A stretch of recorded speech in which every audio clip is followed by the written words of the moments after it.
Doug Ford bought a $29 million private jet, which is coined as gravy plane, just last week. And then 48 hours later, he sold it when things got bad, as things exploded in Ontario. Affordability crisis meets your brand new villain, apparently. Was this a genius pivot or elite panic?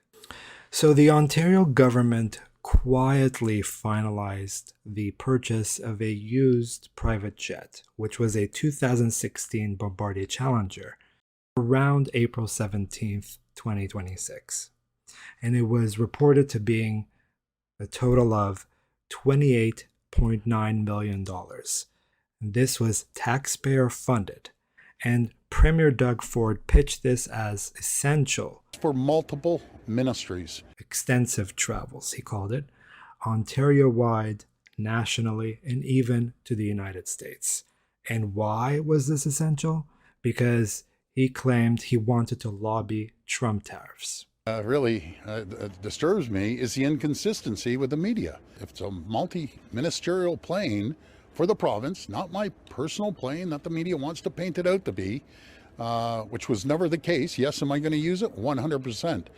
But it was for multiple ministries. We had to get down to Texas because we're fighting the tariffs. There's no one been louder in the whole world against President Trump than what I've been. I worked with and for two premiers over 2 decades. Never needed a private jet. Like, if he's a man of the people, he can hop on economy like the rest of us. There's no line item in that budget that says private luxury jet for the Premier of Ontario. They only reversed the decision when they got caught. I will take responsibility. As you said, I should have been out there Friday talking to the people. The people don't want it. That's fine with me. I don't mind the scrutiny. This was broken by Toronto Star on Friday, April 17th, and then Doug Ford's office confirmed it the same day, forcefully of course, and they defended this as being flexible and efficient means of travel compared to flying commercially. NDP's Merritt Stiles called this gravy plane. A strip club, a luxury spa, and a private jet. What do these things have in common? I would like to know from the finance minister, where was this luxury private jet in your budget?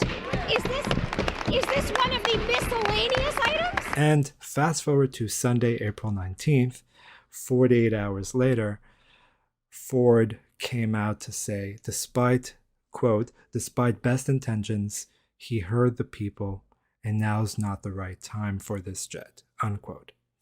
So the province was forced to sell it.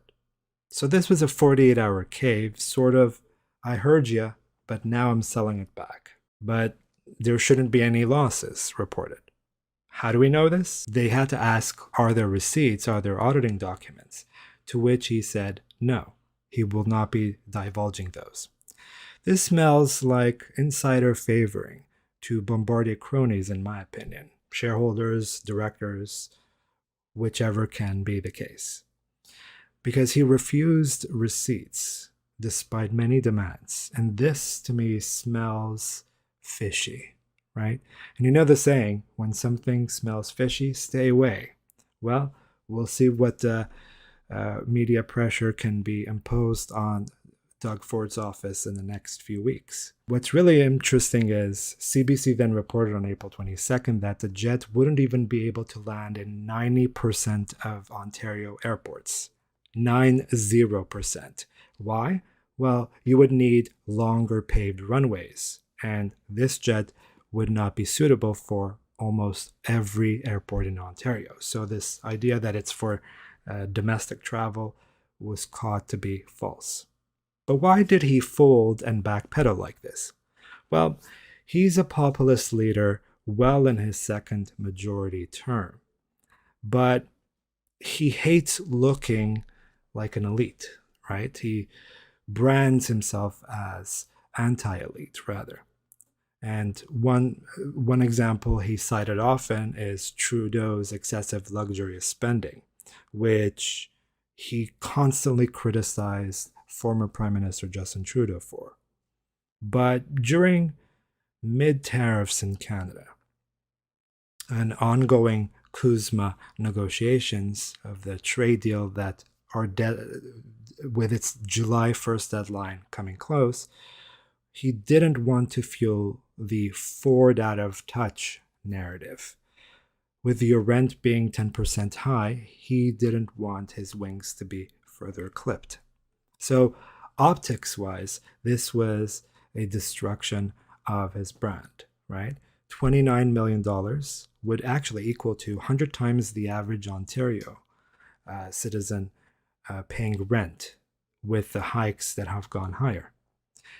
With that money alone, he could have housed about 1,000 Ontario families. And this is also hitting during these CUSMA tariffs that are stressing Ontario citizens even further, when voters are actually eyeing every single penny. And this means that it's quite tone deaf as a message and going against Ford's populist anti-elite brand. So is this going to be bad for him politically? Well, currently he's safe because he's in his second majority, but it will hamper his chances when there are by-elections this year, with the NDP and the Ontario Liberals weaponizing this as Ford session fuel.